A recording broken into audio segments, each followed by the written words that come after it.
आदेशम। मंत्र क्या है? मंत्र आज हम जानेंगे मंत्र के विषय में।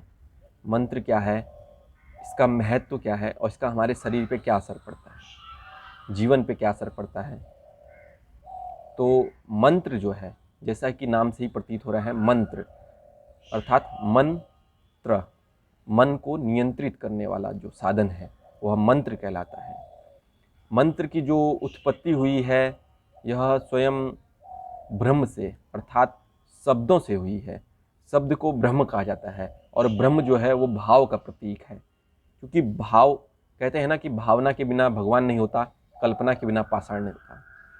पूजते तो सभी हैं मठ मंदिर और गिरजाघर मस्जिद में, किंतु हर मनुष्य इंसान नहीं होता। तो इंसान होने के लिए क्या चाहिए? मनोवृत्ति चाहिए। मनोवृत्ति सत्विचार, सत्य के प्रति आस्था और सत्कर्म, ये जो मूलभूत आवश्यकताएं हैं ये एक मनुष्य के अंदर है, न कि जानवर के अंदर।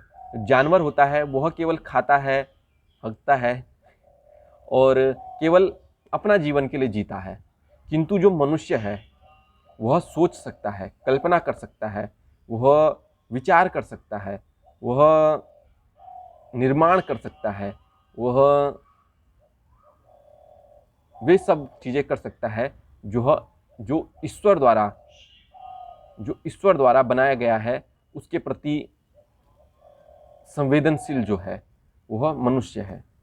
मनुष्य यदि धर्म कहे, मनुष्य धर्म जो है, तो मनुष्य धर्म जो है वो मानवता के विकास के लिए या मानवता को सुखी और समृद्ध बनाने के लिए ही मनुष्य का जो है जीवन बना है। अपने आप को सुखी, समृद्धि और स्वयं को जानना, स्वयं के प्रति आस्था रखना, स्वयं का पालन और स्वयं के साथ साथ दूसरों का भी ध्यान रखना, यह मनुष्य का कर्तव्य है। किंतु जब हम मंत्र जो है हमारे मन को नियंत्रित करता है, यह हमें सही मार्ग, सही दिशा में ले जाता है, यह हमें उस परम चेतना की ओर ले जाता है जो स्वयं हमें ब्रह्मांड से व्याप्त ऊर्जा से प्राप्त होता है। यदि हम बात करें शरीर की, तो शरीर जो है वह ऊर्जा का ही एक विस्तृत रूप है। वह हमारे द्वारा किया गया भोजन जो है उसका एक रूप है, जो पिंड के रूप में, पंचभूतों के रूप में प्रकट हो गया है, या कह सकते हैं बना है। क्योंकि जो हम भोजन करते हैं, अन्न ग्रहण करते हैं, वह हमारे शरीर में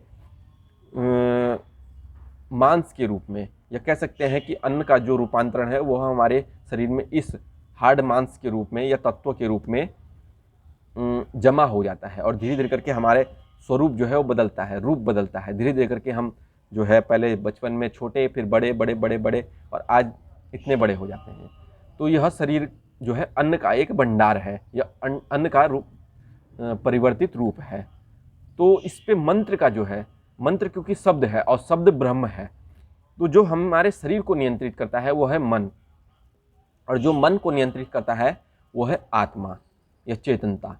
हमारा जो मन है, चित्त है, बुद्धि है और अहंकार है, सबका अपना अलग अलग काम है। जैसे मन इंद्रियों का एक समूह है जो हमारे शरीर को नियंत्रित करता है।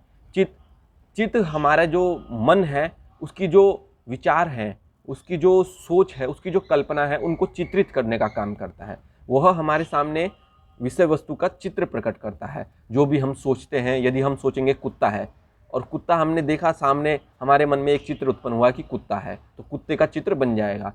ये चित्त का काम है। बुद्धि हमको सही और गलत दिशा की ओर प्रेरित करती है कि क्या सही है और क्या गलत है, क्या ये सही है या क्या गलत है।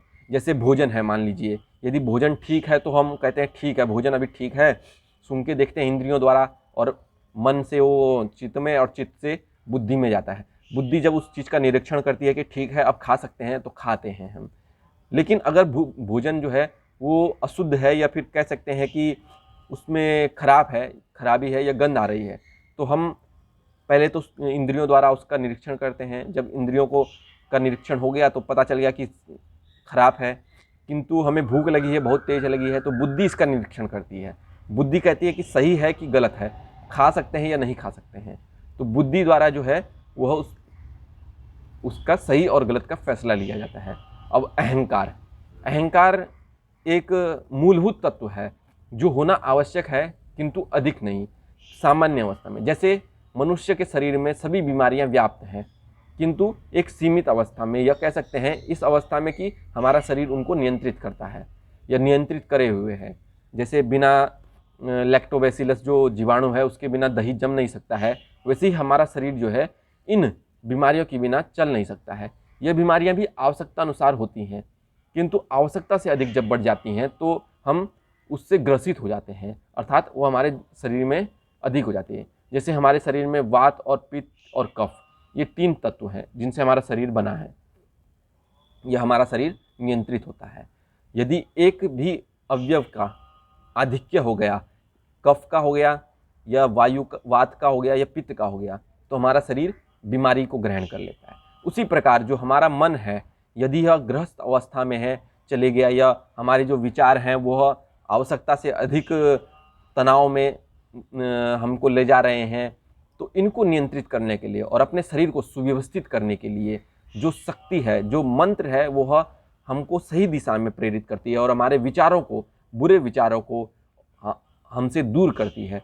मंत्र के अंदर वह ऊर्जा है, वह दिव्य ऊर्जा है जो हमें एक दिव्य शक्ति द्वारा प्राप्त हुई है। वह दिव्य शक्ति, यदि हम कहें ओम की बात करें, तो ओम सर्वशक्तिमान है, वह अपने में पूर्ण है। वह हर मंत्र के पीछे उसका एक अस्तित्व होता है। ओम हर मंत्र के पीछे, जैसे ओम नमः शिवाय हो गया, ओम नमो भगवती वासुदेवाय हो गया, ओम शिव गोरक्ष है, या ऐसे ही बहुत मंत्र हैं जिनमें ओम का उच्चारण किया जाता है। तो ओम जो है वह अकार, उकार और मकार, जो ये 3 तत्व हैं, इनसे मिलकर बना है और वह अपने में पूर्ण है, वह सर्वशक्तिमान है। वह एक ऐसी निराकार शक्ति है जो स्वयं सर्वशक्तिमान है। तो मन जो है हमारे इन बुरे विचारों को दूर करने के लिए और हमारे मन को व्यवस्थित करने के लिए, निर्विकार करने के लिए, हमें ऐसे विचारों से संपुट करने के लिए या ऐसी ऊर्जा का स्रोत प्रदान करने के लिए जो हमारे लिए उपयोगी है और हमारे शरीर को ऊर्जावान रखे और हमारे मन को शांत रखे, वह मंत्र का कार्य है। मंत्र केवल मन को नियंत्रित करता है, किंतु जब हम इसका अपने जीवन में अनुसरण करते हैं तो यही मंत्र हमें ऐसी ऊर्जा देता है कि स्वयं हम मंत्र हमें न चलाते हुए हम मंत्र को चलाते हैं। अर्थात शुरुआत में हम मंत्र को पढ़ते हैं, लेकिन एक अवस्था ऐसी आती है जब हम मंत्र को न पढ़ते हुए मंत्र हमको पढ़ता है, अर्थात जिसको हम अनहत नाद भी बोलते हैं। अनहत नाद एक ऐसी अवस्था है जब स्वयं नाद हमें कंपायमान करता है या अनहत करता है, हमें तुरीयावस्था में ग्रहण करता है या तुरीयावस्था में अवस्थित कर देता है। उस समय नाद हमें या वह मंत्र हमें पढ़ता है। तो इस अवस्था को प्राप्त करने के लिए बहुत अधिक साधना की आवश्यकता है, स्वयं को साधना पड़ता है, उस और ले जाना पड़ता है। तो अवश्य ही जा सकते हैं, प्रत्येक मनुष्य का धर्म है कि वह इस अवस्था में जाए, किंतु इस अवस्था में तभी जाना संभव है जब एक ऐसे गुरु का जो उच्च कोटि का गुरु हो और स्वयं में पूर्ण हो। ऐसे गुरु के सानिध्य में रह के ही हम ये सब प्राप्त कर सकते हैं। धन्यवाद।